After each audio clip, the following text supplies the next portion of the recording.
Hi everyone, मैं हूं कल्पना। आपका स्वागत करती हूं कल्पनाज ग्लोबल किचन में। तो आज मैं आपके साथ शेयर करूंगी फादर्स डे स्पेशल केक की रेसिपी। ये रेसिपी देखने के बाद आज से वो हर लोग केक बनाना सीख जाएंगे जिनको केक बनाना नहीं आता है। और इसको हम बनाएंगे बहुत ही कम खर्चों में, बहुत कम टाइम में और बहुत ही आसान तरीके से। तो चलिए शुरू करते हैं। केक हम आज कढ़ाई में बनाएंगे और इसको हम प्री हीट करेंगे 10 मिनट के लिए मीडियम फ्लेम पर। अब हम कढ़ाई में थोड़ा सा नमक डालेंगे और इसको हम वेस्ट नहीं करेंगे। आप जब भी बेकिंग करते हैं आप इसको यूज़ कर सकते हैं। मैंने भी इसको कई बार यूज़ किया है। अब हम यहाँ पर एक स्टैंड रखेंगे। अगर आपके पास स्टैंड नहीं है तो आप कोई भी कटोरी या प्लेट रख सकते हैं उल्टा करके। अब हम कढ़ाई को ढक देंगे और जब तक कढ़ाई हमारी गर्म होती है तब तक हम केक का बैटर तैयार कर लेते हैं।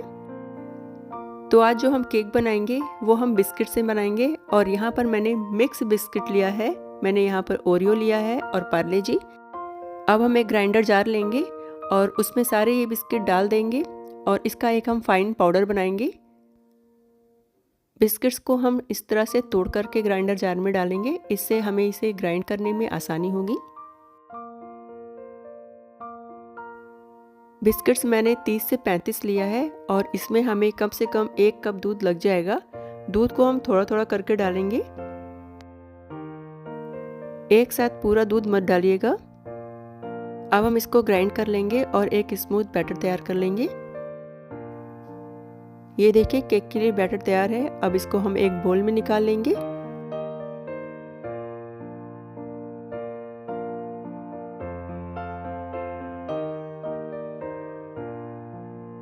अब हम इसमें 1 टीस्पून इनो डालेंगे, इससे केक हमारा स्पंजी बनेगा। अब हम इनो के ऊपर डालेंगे थोड़ा सा मिल्क, 1 टीस्पून के करीब। अगर आपके पास इनो का शैशे हो तो 1 शैशे आप इसमें डाल सकते हैं। अब इसे हमें बिल्कुल हल्के हाथों से कट एंड फोल्ड करते हुए मिक्स करना है। ये देखिए इस तरह से हमारा रिबन फ्लोई बैटर होना चाहिए। अब हमें एक मोल्ड ले लेना है जिसमें हम केक को बेक करेंगे और इसको मैंने पहले से ही ग्रीस करके तैयार कर रखा था। और अब हम इसमें एक बटर पेपर लगाएंगे। केक मोल्ड में चिपके ना और आसानी से निकल जाए इसलिए हम यहाँ पर बटर पेपर लगाते हैं। लेकिन अगर आपके पास बटर पेपर नहीं है तो आप थोड़ा सा मैदा डस्ट कर लीजिए, इससे भी केक हमारा चिपकेगा नहीं। अब इस तैयार किए हुए बैटर को हम इस मोल्ड में डाल देंगे। जब भी केक बनाए सबसे पहले हमें मोल्ड तैयार करके रखना चाहिए। अगर आप उसमें बटर पेपर लगाते हैं तो उसको भी काट करके पहले तैयार करके रखिए। अब हम इसको थोड़ा सा टैप कर लेंगे। कढ़ाई अच्छे से गर्म हो चुकी है। अब हम इसमें मोल्ड को रख देंगे। अब कढ़ाई को ढक देंगे और कम से कम 30 से 40 मिनट के लिए हम इसे बेक करेंगे। लेकिन 30 मिनट के बाद एक बार हम इसको खोल करके चेक कर लेंगे। केक को हमें लो फ्लेम पर बेक करना है तो हम गैस का फ्लेम यहाँ पर लो कर देंगे। 30 मिनट हो चुके हैं। अब इसको एक बार हम चेक कर लेते हैं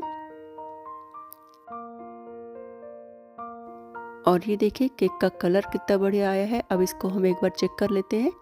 अब इस नाइफ को हम सेंटर में इंसर्ट करेंगे और ये देखिए जब ये बिल्कुल क्लियर आ जाए, ये देखिए बिल्कुल क्लियर है, मतलब हमारा केक अच्छे से बेक हो चुका है।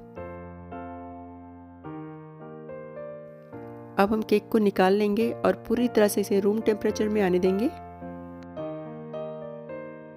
अब केक को हम किसी कपड़े से ढक देंगे ताकि ये पूरी तरह से ठंडा हो जाए। ऐसा करने से आपका केक ऊपर से हार्ड नहीं होगा और सॉफ्ट बना रहेगा। जब तक केक ठंडा होता है इधर हम केक के लिए क्रीम तैयार कर लेते हैं। तो यहाँ पर मैं ले रही हूँ 1 कप व्हिपिंग क्रीम। अगर आपको ये क्रीम ना मिले तो आप कोई भी फुल फैट क्रीम ले सकते हैं।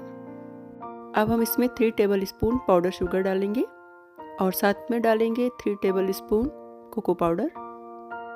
कोको पाउडर भी 2 तरीके के होते हैं, एक लाइट और एक डार्क। डार्क वाला डार्क चॉकलेट जैसा लगता है और थोड़ा सा बिटर टेस्ट आता है, इसलिए मैं यहाँ पर लाइट वाला ले रही हूँ।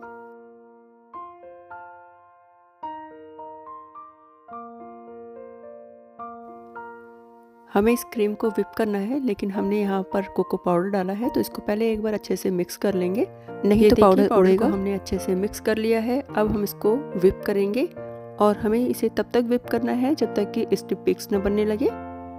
और इसे विप करने में बहुत ज़्यादा टाइम नहीं लगता है, बस ध्यान रहे कि क्रीम हमारी अच्छी ठंडी होनी चाहिए। क्रीम काफ़ी अच्छे से विप हो चुका है और इससे ज़्यादा हमें इसे विप नहीं करना है। अब इसको हम थोड़ी देर के लिए फ्रिज में रख देंगे। और इधर आप देख सकते हैं कि केक भी हमारा अच्छे से ठंडा हो चुका है। और अब हम इसको डिमोल्ड कर लेंगे और ये काफ़ी सॉफ्ट है क्योंकि हमने इसको कवर कर दिया था कपड़े से। सबसे पहले हम एक नाइफ लेंगे और नाइफ से हम इसके साइड्स को अलग कर लेंगे। ऐसा करने से केक आसानी से निकल जाता है। और ये देखिए केक का कलर कितना बढ़िया आया है, कोई देख के बोल नहीं सकता कि इसको मैंने बिस्किट से बनाया है। इसमें मैंने सूजी मैदा कुछ भी नहीं डाला है। अब इसमें से हम बटर पेपर भी अलग कर लेंगे और ये केक बहुत ही ज़्यादा स्पॉन्जी बना है। सबसे पहले हम केक का ये ऊपर का अनइवन पार्ट जो है इसको निकाल लेंगे। इससे केक हमारा फ्लैट हो जाएगा और क्रीम लगाने में आसानी होगी। अब इसको हम लेयर्स में काटेंगे और पहले ये थोड़ा सा हम इसमें कट लगा लेंगे। अब हम एक धागा लेंगे और जहाँ हमने कट लगाया है उस पर हम ये धागा लगा देंगे और धीरे धीरे इस धागे को हम अपनी ओर खींचेंगे तो ये केक हमारा बहुत ही आसानी से कट जाएगा। आप चाहें तो इसे डायरेक्ट नाइफ से भी काट सकते हैं। और ये देखिए एक लेयर हमने काट लिया है। इसी तरह से हम बाकी लेयर्स भी काट लेंगे। केक को हमने 3 लेयर्स में काटा है और अब इनको हम असेंबल कर लेते हैं।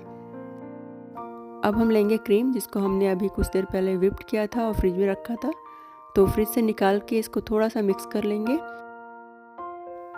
अब थोड़ा सा क्रीम हम प्लेट पर लगाएंगे ताकि केक हमारा इधर उधर गिरे ना। अब इसके ऊपर हम रखेंगे केक की पहली लेयर। अब हम लेयर पर क्रीम लगाएंगे और इसको इवनली फैला लेंगे। अब इसको हम किसी नाइफ या स्पून से अच्छे से फैला देंगे।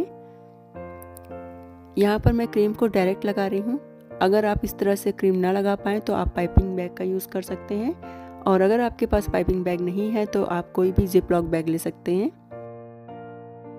अब हम इस पर दूसरा लेयर रखेंगे और इस पर भी हम क्रीम लगाकर अच्छे से स्प्रेड कर लेंगे।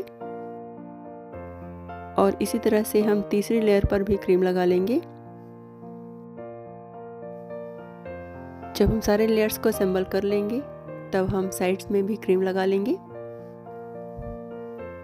हमें केक के लेयर्स को अच्छे से क्रीम से कवर कर लेना है। अब आधे घंटे के लिए केक को हम फ्रिज में रखेंगे ताकि ये अच्छे से सेट हो जाए।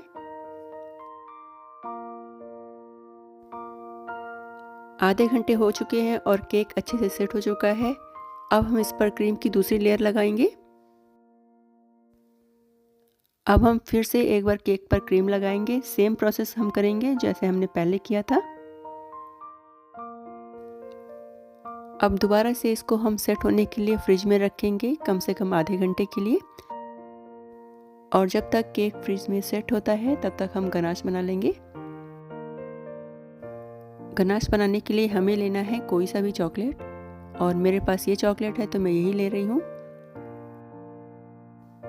चॉकलेट्स को पहले हम इस तरह से पीसों में काट लेंगे, इससे ये जल्दी मेल्ट होंगे। अब हम एक पैन में पानी गरम करेंगे और उसके ऊपर रखेंगे एक छन्नी, और छन्नी के ऊपर हम रखेंगे एक बोल, और बोल में डालेंगे हम चॉकलेट्स। साथ में डालेंगे 1/3 कप मिल्क और 1 टीस्पून बटर, और इन सबको अच्छे से हम मिक्स करेंगे। और थोड़ी देर में ही देखेंगे कि चॉकलेट मेल्ट होना शुरू हो गया है। और ये देखिए चॉकलेट पूरी तरह से मेल्ट हो चुका है और ये हमारा गनाश तैयार है।